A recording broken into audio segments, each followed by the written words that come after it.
Number 1, counter infantry fire. Range 900 yards. With detail, with a case round, load. 10 to vent. First thing they'll do is clean out the vents in the back. Make sure that it's not gritty and there's not any accumulation in there. Because when you insert the friction primer, you want to be able to get it in there smoothly. And more importantly, you want to be able to have it come out smoothly when the gun comes off. The last thing you want to do is have a misfire and pull that lanyard to the side and have that thing snap off and leave half of it in there. Because the vent wasn't cleaned out very well. Then you have a very nasty jam. 10 vent. Next thing, they would take the thumb and cover the vent so that it would cut off any air getting into the gun from that position. The powder bags during the Civil War are made out of cloth, either woolen or linen, and they might not burn up all the time. Now, if there's stuff still smoldering in there, you wanted to be able to get it out, and if you didn't do that, when you work the sponge through there, you could suck air in from the back and it would be under pressure because it's going through what's all intents and purposes a venturi, and it'll be like a bellows, flaming up anything that's in there. Worm. The worm is used to go in and extract any kind of junk left over from a previous powder bag. There's smoldering pieces in there. It's like a spring on the end of that, and it has 2 tines in the front. By turning it like that, it'll grab whatever's inside that might be junk and draw it out. As a practical matter, they wouldn't go in and worm for every round during the Civil War. They'd only go in when the sponge is coming out with enough junk to say, hey, yeah, there's something in there. We need to go in with the worm. As reenactors, we have to use aluminum foil cartridges for our blanks. The aluminum doesn't burn, so we have to go in with the worm for every round and pull it out. That's a trade secret that I hope you will not pass on. Sponge. Next, a damp but not wet sponge is passed down the board to extinguish any sparks that might be still in there.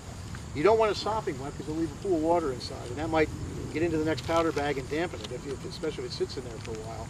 And then the powder might not burn completely and leave a chunk of smoldering something in there. So just damp enough to extinguish the sparks. As you can appreciate, if something's burning in there and you put a leaky powder bag in on top, it's going to go off right at that point, and your arm is going to be gone. Whoops. So they need to do that. Advance the round.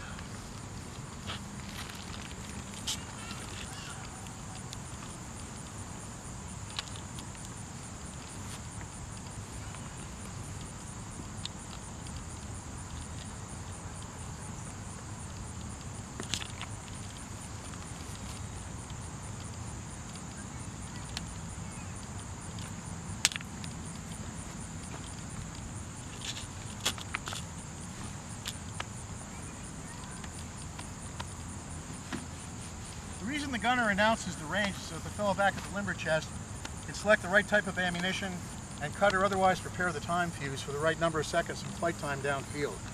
Then it's transported to the gun in that haversack. And the reason for that is a couple. One, it's harder to drop the round. You don't want to drop it in the mud. And if there's a close flash or a bullet strike or something like that, you don't want that setting off the powder bag.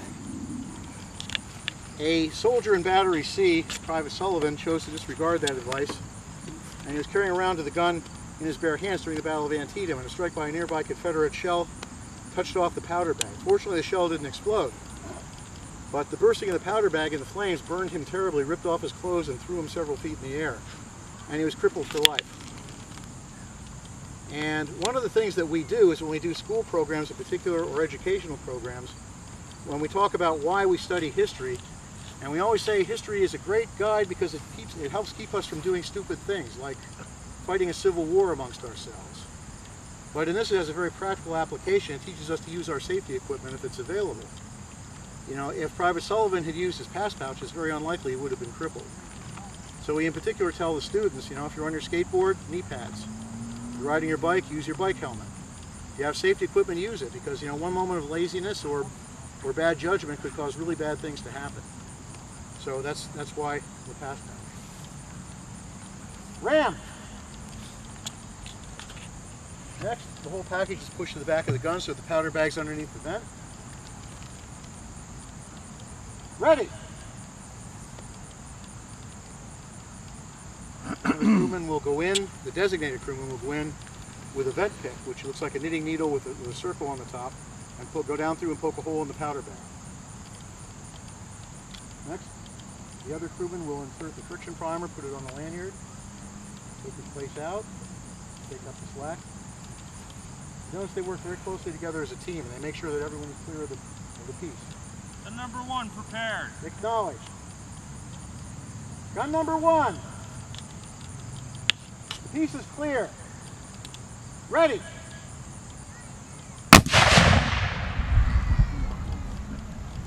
Clean and secure.